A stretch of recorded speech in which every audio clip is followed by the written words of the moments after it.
오늘 말씀 같이 보겠습니다. 사무엘하 24장 10절부터 17절까지의 말씀입니다.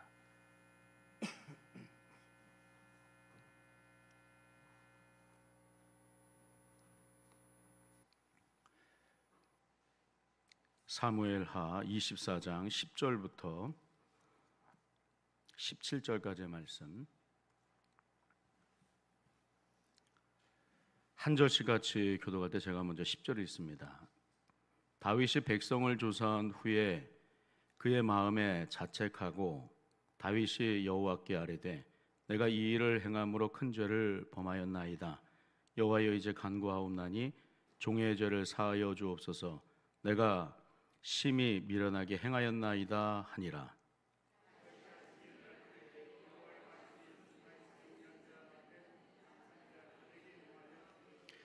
가서 다윗에게 말하기를 여호와께서 이와 같이 말씀하시기를 내가 네게 세 가지를 보이노니 너를 위하여 너는 그 중에서 하나를 택하라. 내가 그것을 네게 행하리라 하셨다 하라 하시니,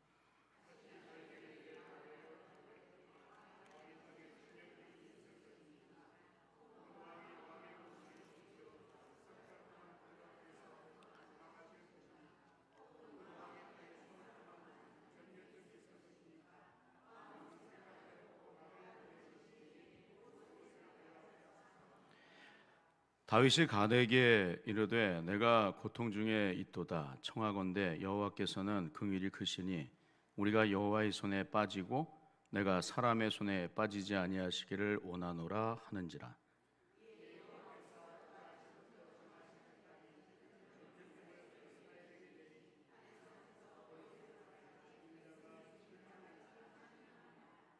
(16절과 17절) 말씀 같이 합독합니다. 천사가 예루살렘을 향하여 그의 손을 들어 멸하려 하더니 여호와께서 이 재앙 내리심을 뉘우치사 백성을 멸하는 천사에게 이르되 족하다, 이제는 내 손을 거두라 하시니 여호와의 사자가 여부스 사람 아라우나의 타작마당 곁에 있는지라. 다윗이 백성을 치는 천사를 보고 곧 여호와 아뢰어 이르되 나는 범죄하였고 악을 행하였거니와 이 악무리는 무엇을 행하였나이까? 청하건대 주의 손으로 나와 내 아버지의 집을 치소서 하니라. 아멘. 전우자와 한번 인사합니다. 사랑합니다. 축복합니다. 자, 한 번 더 인사해 볼까요? 끝까지 하나님을 경외하며 삽시다. 우리 처음도 마지막도 하나님을 늘 경외하며 살아야 하는 줄로 믿습니다. 오늘 이 사무엘하 마지막 24장의 말씀인데, 지금까지 다윗이 살아왔던 삶을 되돌아보면 다윗은 하나님 앞에서 믿음으로 참 삶을 잘 살았습니다. 특히 말씀에 귀를 기울이면서 깨닫게 되면 잘 엎드리는 그런 사람이었어요. 하지만 다윗도 우리와 같은 사람인지라 완벽할 수는 없습니다. 피조물인 우리는 완전한 모습으로 사는 것이 아니라 조금씩 점진적으로 하나님 앞에서 성화되어져 가는 그런 삶을 사는 것입니다. 예수님을 믿고 난 그 이후 전가된 예수님의 의를 힘입어 사는 것이죠. 우리의 힘을 믿고 살면 패할 수밖에 없습니다. 우리에게 무슨 선한 것이 있습니까? 드러나는 것이 다 악한 것인데, 우리의 것을 의지하며 삶을 살면 우리는 여지없이 무너질 수밖에 없습니다. 그러나 우리 구주 예수 그리스도의 그 의를 힘입어서 삶을 살아갈 때 우리는 날마다 승리하며 살게 되는 줄로 믿습니다. 우리의 옛 성품이 드러날 때마다 예수님의 의를 힘입어 사는 거예요. 그럴 때 우리의 삶이 점진적으로 조금씩 바뀌어지고 하나님이 기뻐하시는 그런 모습으로 삶을 살게 됩니다. 로마서 8장 21절의 말씀을 보면 이 바울 사도께서는 이러한 말씀을 하세요. 한번 같이 한번 읽어볼까요? 같이 읽습니다. 시작. 그러므로 내가 한 법을 깨달았노니 곧 선을 행하기 원하는 나에게 악이 함께 있는 것이로다.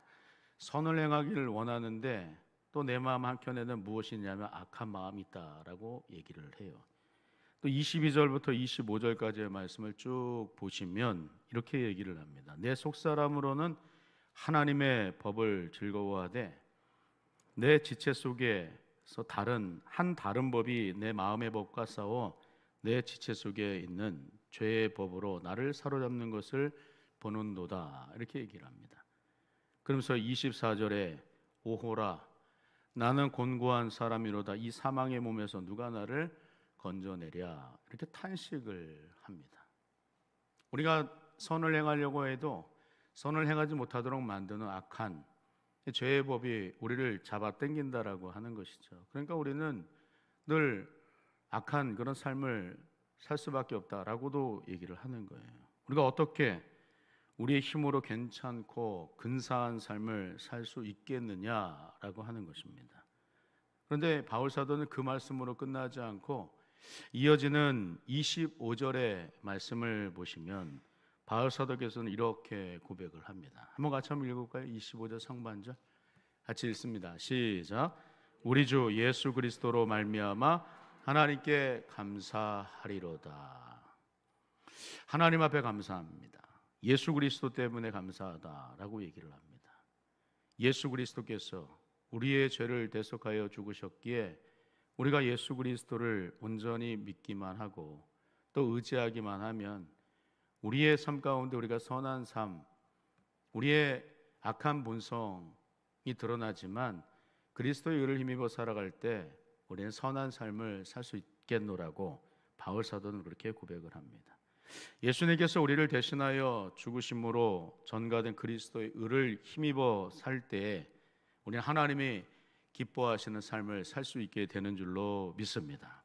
예수 그리스도로 말미암아 감사하는 그런 삶을 살 수 있게 된다라고 바울은 그렇게 피력을 합니다. 여러분 그런 의미 속에서 우리 이미 앞에서 말씀을 드렸지만 다윗이 하나님의 말씀에 귀를 잘 기울이고 순종하는 삶을 살고 또 하나님께 먼저 묻는 기도의 사람이었지만 오늘 사무엘하 24장에서 드러나는 다윗의 마지막 인생길, 마지막 이 모습은 그리 선하지 못하였다라고 우리에게 말씀을 해요. 다윗도 하나님 앞에서 심령이 온전하지 못하였다라고 얘기를 합니다. 오늘 우리가 읽지 않았지만 먼저 사무엘하 24장 1절의 말씀 보시면 이러한 말씀으로 24장이 시작이 되는데 한번 같이 한번 읽어보겠습니다. 시작. 여호와께서 다시 이스라엘을 향하여 진노하사 그들을 치시려고 다윗을 격동시키 가서 이스라엘과 유다의 인구를 조사하라 하신지라 이런 말씀을 해요.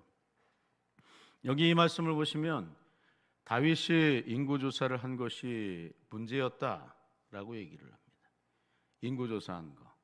근데 본문을 자세히 읽어보면요, 이미 하나님께서 이스라엘 백성들에게 진노하셨던 일이 있으셨는지 다윗으로 하여금 인구를 조사하도록 부추기셨다라고 이렇게 말씀을 합니다. 그러면 인구를 조사한 것이 왜 그렇게 문제가 될 수 있는 것인가를 생각하게 됩니다. 전에 이 모세는 이스라엘 백성들을 각 지파별로 인구를 조사해서 싸움에 나갈 만한 그런 사람들을 계수했던 적이 있었어요. 그럼 그때는 왜 문제를 삼지 않고 왜 다윗이 말년에 인구조사한 것 자체를 갖다가 왜 크게 문제를 삼는 것일까라는 이런 생각을 하게 돼요. 민수기서 1장 20절의 말씀을 보시면 모세가 이 인구를 이렇게 조사를 해요. 이스라엘의 장자 루벤의 아들들에게서 난 자를 그들의 종족과 조상의 가문에 따라 20세 이상으로 싸움에 나갈 만한 각 남자를 그 명수대로 다 계수하였다라고 이렇게 얘기를 합니다. 그리고 민수기 1장 21절의 말씀을 보시면 루벤 지파에서 계수된 자는 46,500명이었더라 이렇게 얘기를 해요. 이 말씀을 시작으로 모든 지파를 계수한 결과가 민수기서 1장 46절과 47절의 말씀 보니까 이러한 어마어마한 인구였다라고 얘기를 합니다. 46절과 47절 말씀 한번 같이 한번 읽어보겠습니다. 시작. 이같이 이스라엘 자손이 20세 이상으로 싸움에 나갈 만한 이스라엘 자손이 다 계수되었으니 47절 계수된 자의 총계는 60만 3,550명이었더라. 이렇게 얘기하면 60만 3,550명. 어마어마한 인구 아니에요? 이것이 모세의 인구조사였는데 그때는 아무런 문제가 되지 않았습니다. 근데 왜 오늘 본문에서 이 다윗의 인구조사는 문제가 되는 것이었을까요? 왜 다윗이 인구조사한 것을 문제로 삼는 것일까? 여기엔 두 가지 이유가 있기 때문입니다. 하나는 누가 인구조사를 하라고 명했느냐라고 하는 거예요. 모세의 인구조사는 분명합니다. 하나님께서 모세에게 명령하신 일이었어요.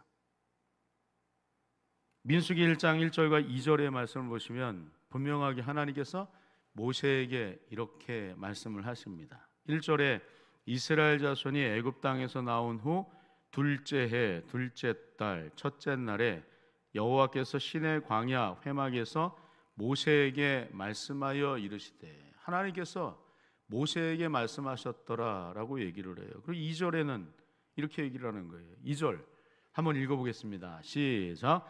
너희는 이스라엘 자손의 모든 회중 각 남자의 수를 그들의 종족과 조상의 가문에 따라 그 명수대로 계수할지니 라는 그 말씀을 하는 거예요. 모세의 인구조사는 누가 그에게 명령한 것이었는가 하면 하나님께서 모세에게 명하신 것이었습니다. 그러니까 문제가 되지 않은 거예요.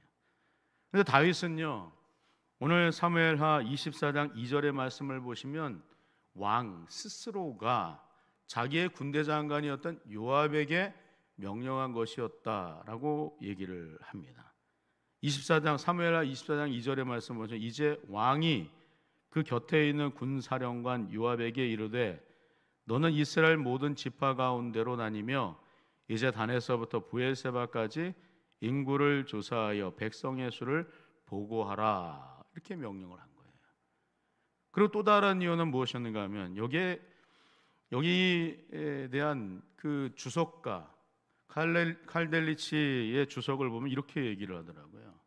다윗은 자신의 위상과 업적을 과시하기 위해서 이 주변의 반대에도 불구하고 인구조사를 강행했다, 이렇게 해석을 합니다. 막았거든요. 누가요? 다윗의 군대 장관 요압이 왕이시여 왜 그런 일들을 하시나이까? 왜 인구조사 하십니까? 그렇게 반대에 대한 제안을 했어요. 그렇게 하지 마십시오. 그럼에도 불구하고 다윗이 그의 말도 듣지 않고 인구조사를 급히 재촉하여서 모두를 다 조사했다, 인구조사를 했다라고 얘기를 해요. 그래서 요압이 다윗에게 이렇게 말을 하는데 사무엘하 24장 3절의 말씀을 한번 보십시오. 같이 한번 읽어볼게요. 시작. 요압이 왕께 아뢰되 이 백성이 얼마든지 왕의 하나님 여호와께서 100배나 더하게 하사 내 주 왕의 눈으로 보게 하시기를 원하나이다. 그런데 내 주 왕은 어찌하여 이런 일을 기뻐하시나이까? 네, 이런 얘기를 하는 거예요. 이 잘 무슨 말인지 이해가 되십니까? 이 말이 무슨 말인가 하면 하나님께서 백성의 수를 지금보다 더 많이 100배나 늘려주셔서 흡족하게 하실 텐데 어째서 인구조사를 하셔서 왕의 마음을 스스로 흡족하게 하려 하시나이까? 라고 얘기를 하는 거예요. 여기 요압의 말에는 인구조사를 하면서 다윗이 무엇인가를 보고 얻어서 스스로 흡족하고자 하는 어리석은 생각이 담겨져 있다라고 하는 것을 알 수가 있습니다. 그 생각이 무엇이었는가 하면 그것은 속전이었다라고 하는 거예요. 이 속전은 인구조사를 하면서 성인 남자에게 거두어들이는 이 반세겔의 세금을 말하는 거예요. 반세겔 얼마인가 하면 1세겔이 성인 남자가 4일 동안 일을 할 때 얻는 그 가치를 말합니다. 그럼 반세겔이면 성인 남자가 며칠 일해야 돼요? 그렇죠. 이틀을 일해야 얻을 수 있는 거예요. 오늘날로 계산을 해보면 성인 남자가 이 장정이 나가서 하루 열심히 노동을 해서 얻을 수 있는 금액 15만 원 정도 된다고 하더라고요. 그럼 이틀을 하면 얼마입니까? 30만 원이죠. 그럼 반세겔은 30만 원의 세금을 말하는 거예요. 그렇게 다윗이 요압을 재촉해서 무려 9달 20일 만에 모든 인구를 조사한 결과가 사무엘하 오늘 24장 8절과 9절의 내용이었다라고 하는 거예요. 한번 8절과 9절의 말씀도 한번 보실까요? 같이 읽어보겠습니다. 시작. 그들 무리가 국내를 두루 돌아 9달 20 예루살렘에 이르러 요압이 백성의 수를 왕께 보고하니 곧 이스라엘에서 칼을 빼는 담대한 자가 80만 명이요 유다 사람이 50만 명이었더라. 이렇게 얘기를 합니다. 결과적으로 다윗의 뜻에 따라서 조사된 사람들이 이스라엘만 80만 명, 유다만 몇만 명입니까? 50만 합하면 몇이에요? 130만 명이에요. 돈으로 한번 계산해 보세요. 세금이 몇 세겔이랍니까? 반세겔. 반세겔이니까 30만 원 곱하기 130만 명이어야 되지. 그럼 얼마 나옵니까? 제가 계산을 해봤어요. 900억 원이 나오는 거예요. 3,900억 원. 별로 놀라지도 않으시네. 어마어마한 그 세금 아니에요? 근데 다윗이 왜 이러한 인구 조사를 하였는가? 결국 세금 거두려고 했다라고 하는 것이죠. 세금 걷어서 뭘 하려고요? 아, 내가 이 정도구나. 살짝 그 교만한 마음이 들어가는 거예요. 이미 요압은 이러한 사실을 간파하고 있었던 것 같아요. 그래서 반대를 하였는데 다윗은 자신의 위상을 높이려는 자고한 마음, 이 교만한 마음이 순식간에 훅 하고 이렇게 들어오는 거예요. 그러니까 하나님도 안중에 보이지 않았더라라고 하는 것이죠.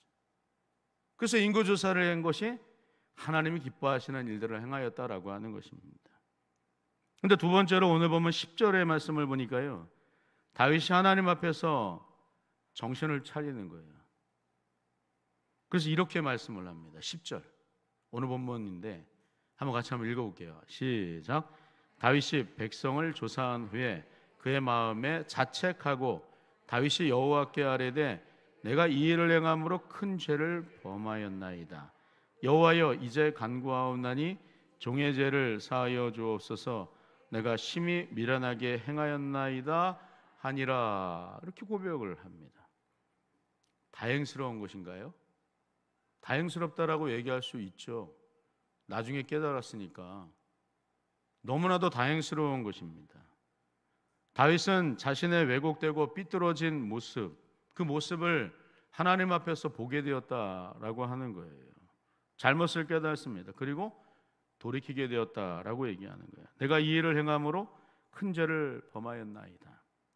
여호와여 간구하옵나니 종의 죄를 사하여 주옵소서. 내가 미련하게 어리석게 행하였나이다. 하나님 앞에 통회자복하는 거예요. 여러분, 우리는 하나님 앞에서 죄를 깨닫게 될 때 어떻게 합니까? 그냥 덮어두지 않으세요? 묵인해버리는 그런 모습으로 있지는 않습니까? 에휴, 지나갔는데 뭐 이미 때를 놓쳤어. 그러니까 그냥 넘어가자. 혹 그렇게 생각하진 않으십니까? 하나님 앞에 우리의 모습이 죄를 범하였음에도 불구하고 그냥 묻어두려고 하는 그런 모습 없느냐라고 하는 거예요. 잘못한 거 있으면 다 끄잡아내서 하나님 앞에 하나님 잘못했습니다. 하나님 나의 죄를 용서하시고 나를 긍휼히 여겨줘서 오늘 다윗과 같이 그렇게 우리도 회개하는 삶을 살아야 되는 줄로 믿습니다. 내가 어리석었습니다. 큰 문제이든 작은 문제라 할지라도 우리는 회개해야 하는 거예요. 그래야만 살 수가 있기 때문입니다. 늦었는데 회개하나, 잘못을 범한 지가 너무나도 오래되었는데 하나님도 뭐 아시겠지, 이러한 생각 속에서 하나님께 나아가지 않고 회심도 하지 않으면 하나님 앞에서 우리는 정말 괜찮다라고 얘기할 수 있겠습니까? 죄 때문에 죽는 것보다 회개하지 않기 때문에 죽는다는 사실을 우리가 기억해야 되는 거예요. 우리는 늘상 죄에 대해서 노출되어져 있죠. 죄는요, 조그만 틈바구니라도 있으면 우리의 마음을 비집고 들어와서 우리로 하여금 하나님 앞에 온전히 서지 못하도록 만드는 아주 악한, 우리보다 더 지능이 많고, 그래서 우리로 하여금 하나님 앞에 온전히 서지 못하도록 그렇게 만드는 그 능력이 있어요. 죄의 능력이 그렇다라고 하는 거예요. 조그만 틈만 보여도 비집고 들어오는 것이 죄다라고 하는 거예요. 제가 새벽 예배 때 한번 말씀을 드렸던 것 같은데, 어떠한 사제가 하나님 앞에 두 손을 모으고 이렇게 기도하고 있어요. 제가 신대원 다닐 때 보았던 그 그림인데 그걸 보고 굉장히 충격적이었어요. 기도하는 사람의 모습은 항상 선하다라고 얘기할 수 있지 않습니까? 기도하는 모습, 아주 간절히 무릎 꿇고 두 손을 모으고 하나님 앞에 고개를 떨구고 기도하고 있는 그 사제의 뒷모습에 악한 마귀가 슬그머니 그를 갖다가 이렇게 예의주시하고 있는 그런 그림이 하나 있었어요. 섬찟하더라고요. 우리가 하나님 앞에 잘하고 있다라고 생각할 때, 선줄로 생각할 때 우리는 죄에 크게 넘어질 수도 있다라고 하는 것을 우리는 늘 염두에 둘 수 있어야 되는 것입니다.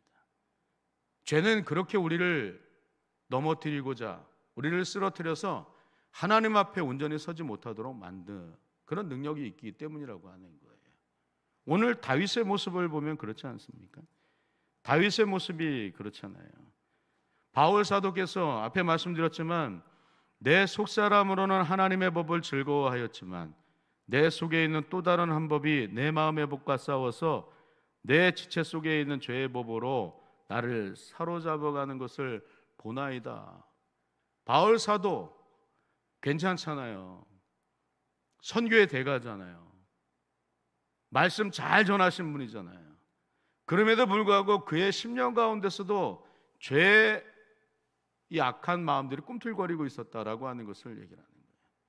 죄는 그만큼 누구를 막론하고 속에 비집고 들어가서 악한 마음을 집어넣어서 우리를 하나님 앞에 온전히 서지 못하도록 만드는 그 능력이 있다라고 하는 거예요. 그러니까 오호라, 나는 공고한 사람이로다. 이 사망의 몸에서 누가 나를 건져내랴. 바울의 고백이지만 오늘날 우리들의 고백이기도 한 것입니다. 그러니까 우리는 어떻게 살아야 하느냐, 또다시 질문할 수가 있겠죠. 앞서 우리가 불렀던 우리 찬양과 가사, 말씀 앞에서 경외함으로 하나님 앞에 우리가 설 수 있어야 된다라고 하는 것입니다. 그리고 말씀 가운데 깨닫게 될 때 하나님 앞에서 겸손하게 나를 불쌍히 여겨 주옵소서. 하나님, 저의 죄를 사하여 주옵소서. 어리석게 행하였습니다. 겸손히 주님 앞에 주님의 긍휼하심을 구할 수 있는 그런 고백, 그런 고백으로 우리가 삶을 살 수 있어야 되는 거예요. 오늘 다윗이 그랬던 것처럼 깨우치게 될 때, 깨닫게 될 때, 하나님, 내가 하나님 앞에 득죄하였나이다. 용서하여 주옵소서. 기회가 있을 때, 깨닫게 될 때 하나님 앞에서 인자와 자비하심을 구하여 하나님 앞에 온전한 모습으로 삶을 살 수 있어야 하는 줄로 믿습니다. 오늘 보면 11절과 12절의 말씀을 보시면, 오늘 하나님 앞에 간절히 이 회심하였던 다윗에게 누가 찾아오는가 하면 선지자 갓이 찾아와요. 자, 이 말씀을 보면서 왜 갓 선지자가 다윗을 찾아올까라는 그런 생각을 또 하게 됐어요. 왜 갓 선지자일까? 주변에 선지자가 없었나요? 있었어요. 누가 있었을까요? 밧세바 사건으로 인해서 아주 바울의 심령을 정확하게 꿰뚫어서 하나님 말씀을 전하여 줬던 그 선지자 누굽니까? 나단 선지자가 있었죠. 그런데 나단으로부터 말씀을 듣는 것이 아니라 오늘 갓 선지자로부터 하나님의 말씀을 들었다라고 하는 거예요. 11절의 말씀을 보십시오. 한번 같이 한번 읽어볼게요. 시작. 다윗이 아침에 일어날 때 여호와의 말씀이 다윗의 선견자 된 선지자 갓에게 임하여 이르시되, 12절, 가서 다윗에게 말하기를 여호와께서 이와 같이 말씀하시기를 내가 네게 세 가지를 보이노니 너를 위하여 너는 그 중에서 하나를 택하라. 내가 그것을 네게 행하리라 하셨다 하라 하시니 이런 말씀을 일러주는 것입니다. 여기서 갓 선지자를 우리가 생각하면 앞변에서 사무엘상 21장에서 다윗이 이 사울을 피해서 도망 다니다가 블레셋 땅 가드왕 아기스 앞에서 미친 채 하면서 대문짝에 손을 그적거리면서 헤헤 이랬던 그 기억나십니까? 기억나시죠? 가드 땅에 가서 미친 채 한 거예요. 그때가 있었어요. 자기 목숨을 구해내기 위해서 미친 채 한 거예요. 그 모습을 본 아기스가 이 사람이 미치광인데 왜 이곳에 미치광이가 없어가지고 이런 자를 나에게 데리고 오느냐? 자기 신하들에게 이렇게 얘기하죠. 빨리 내 집안에서 내치라. 그래서 다윗이 그 상황을 모면해요. 그리고 도망간 곳이 어딘가 아둘람 굴입니다. 아둘람 굴에서 누구를 만나는가 하면 자기의 식솔들도 만나지만 그곳에서 그 당시에 환난당한 자들, 빚진 자들, 마음에 원통함이 있는 자들 400명이 다윗에게 다 몰려왔다라고 얘기해요. 아둘람 굴에서. 그리고 그곳에서 누구를 만나게 되는가 하면 갓 선지자를 그때 만나요. 선지자 갓이 다윗을 찾아와요. 찾아와가지고 뭐라고 다윗에게 일러주는가 하면 사무엘상 22장 5절의 말씀 보니까 이렇게 얘기를 하더라고요. 이 말씀 한번 읽어볼까요? 같이 읽습니다. 시작. 선지자 갓이 다윗에게 이르러 너는 요새 있지 말고 떠나 유다 땅으로 들어가사 다윗이 떠나 헤렛 수풀에 이르니라 이렇게 얘기하면 요새 있지 말고 빨리 유다 땅으로 가라. 갓 선지자로부터 얘기를 듣는 거예요. 갓의 출현은 무엇을 말하는 것이겠어요? 갓 선지자의 방문은 그때를 기억하라는 거예요. 오직 여호와만을 섬기고 오직 주님만을 섬겼던 그때의 마음을 회복해야 되지 않겠냐? 라고 하는 그런 메시지를 전해주기 위해서. 나단도 있었어요. 다른 선지자들도 있었다고요. 근데 갓 선지자를 보낸 이유가 바로 그런 이유였다라고 하는 거예요. 오늘 갓 선지자의 출현은 다윗으로 하여금 과거의 때 네가 정말 궁급하고 어려웠을 때 네가 하나님을 정말 간절히 찾았던 그때를 잊지 말고 기억하라. 그때 네가 얼마나 열망하는 마음으로 하나님을 굳게 부여잡고 삶을 살았느냐. 사생결단하면서 하나님께서 은혜를 주시지 않으면 내가 아무것도 할 수 없습니다.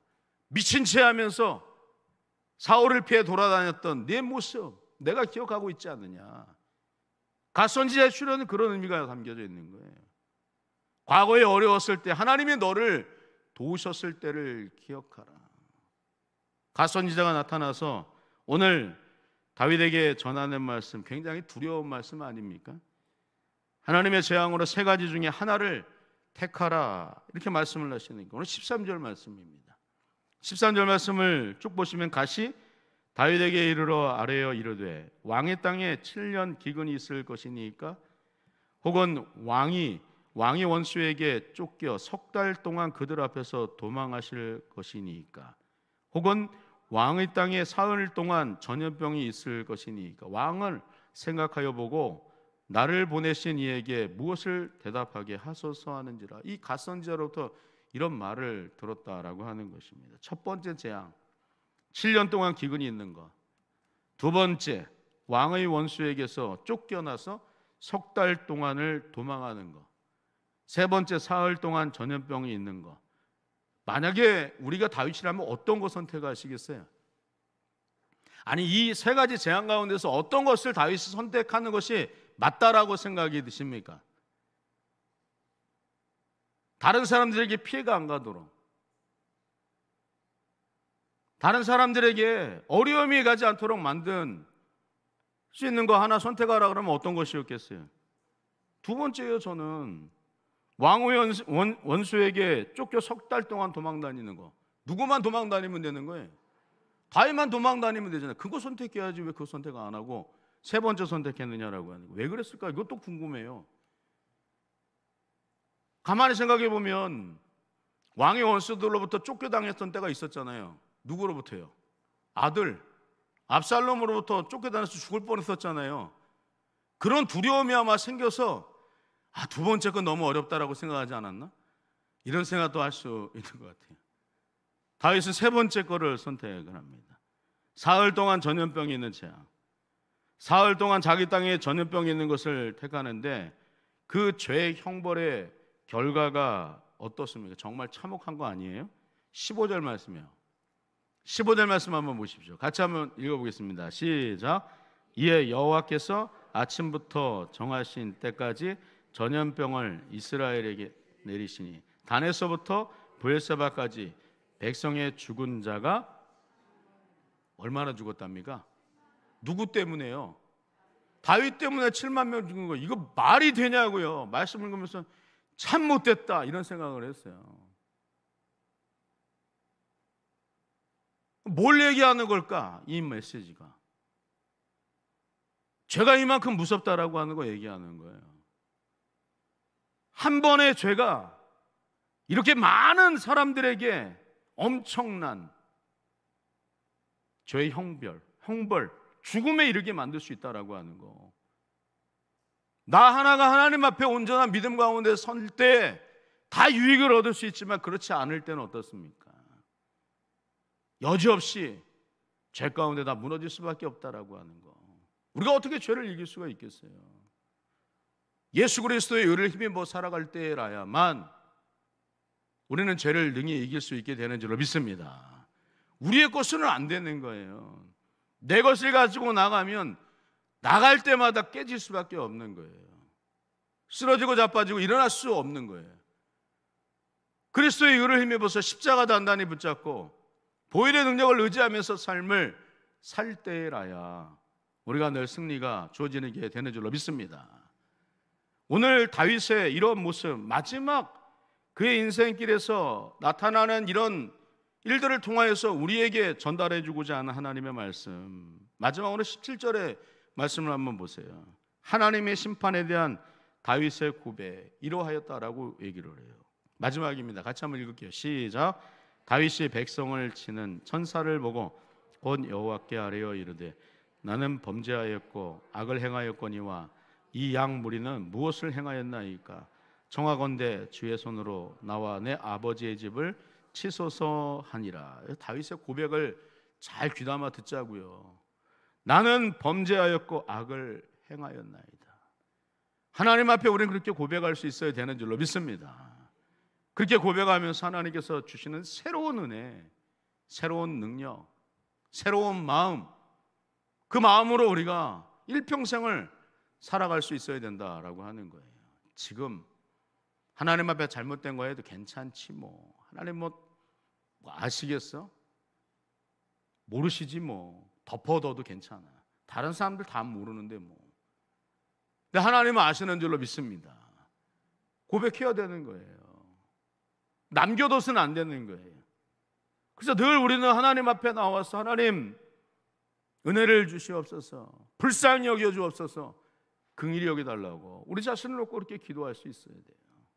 그리고 하나님과 나와의 관계 온전히 세워져서 그 다음에 단계, 믿음의 단계, 하나님이 우리를 통하여서 일하실 수 있도록, 하나님이 나를 통해서 주님의 뜻을 이루어가실 수 있도록 우리는 늘 하나님 앞에 온전한 믿음의 삶을 살아낼 수 있어야 되는 줄로 믿습니다.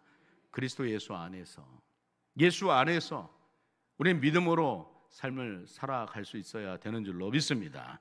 오늘 그 사실을 기억하면서 하나님, 오늘 다윗의 모습을 통하여서 나도 다윗과 별반 다를 거 없는 것 같은데 하나님, 내 죄가 도드라지고 발각이 되고 드러날 때 하나님 용서해 주옵소서. 깨달아질 때 하나님 앞에 잘못했습니다, 하나님 용서해 달라고 간절히 그렇게 기도할 때 나와 하나님과의 온전한 관계, 그래서 하나님이 나를 통해서 원없이 들어 사용하시는 하나님의 귀한 사람들이 될 수 있도록 해달라고 기도하며 늘 나아가실 수 있기를 주님의 이름으로 축원합니다. 하나님 아버지, 은혜와 사랑을 감사합니다. 아무리 자그마한 죄라 할지라도 하나님 앞에 그 죄로 인해서 죽을 수밖에 없다라고 하는 그 사실, 하나님 우리가 늘 잊지 않고 기억하며 살게 하여 주옵소서. 항상 하나님 앞에 겸손히 하나님 앞에 긍휼을 구하고 은혜를 구하고 나를 불쌍히 여기소서, 나에게 은혜를 베푸소서, 은혜의 말씀께 늘 부탁하여 그 말씀 가운데 깨달아질 때 하나님 앞에 납작 엎드리는 하나님의 거룩한 백성 다 되게 하여 주옵소서. 예수님 이름으로 간절히 기도하옵나이다. 아멘.